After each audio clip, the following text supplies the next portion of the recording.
Hi, Arrow families. I'm Andy Schoggin, Superintendent of Schools for the Clinton Public School District. As we are in the final week of our first term, I want to thank our community, families, students, and teachers for their hard work and commitment to excellence.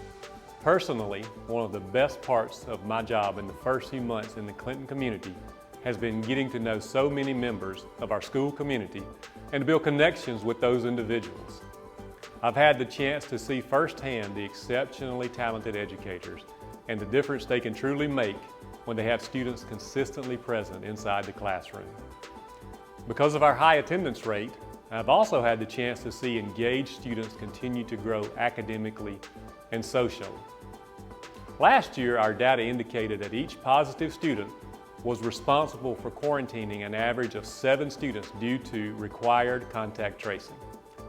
For perspective, we have had 135 positive students in our district since the beginning of the year.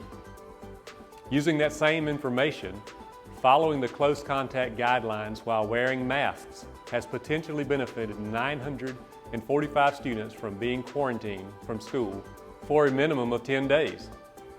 By following the current guidelines that define close contact, we are able to exclude otherwise healthy students from a 10-day quarantine if both the infected student and the exposed students consistently wear masks the entire time. This year we have had to quarantine a total of 7 students since the beginning of school due to close contact inside a school setting. All others are a result of in-home contact or other outside of school contact. Additionally, it is important to keep in mind that we have experienced 0 outbreaks among any individual classes, groups, or activities. This means that we have had 0 class-level quarantines, 0 building-level closures, and our sports and activities have missed 0 practices or competitions due to an outbreak within their team or sport. This has been our goal all along, to preserve, to the greatest extent possible, the ability of our students to attend school in person and participate in academics and activities without interruptions. We have been closely monitoring the downward trajectory of COVID-related illnesses in our area.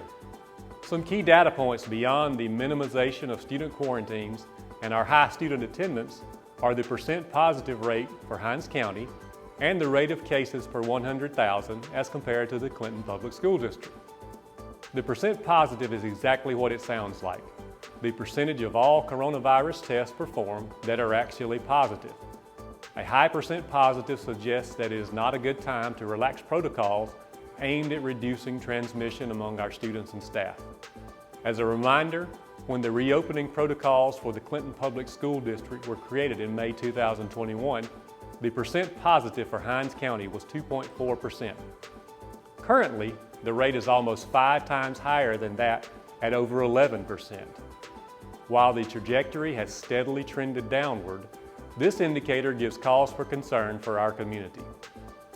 Additionally, although Hinds County has incrementally decreased the rate of cases per 100,000 over each 2-week period, our county is still considered as a high-case county.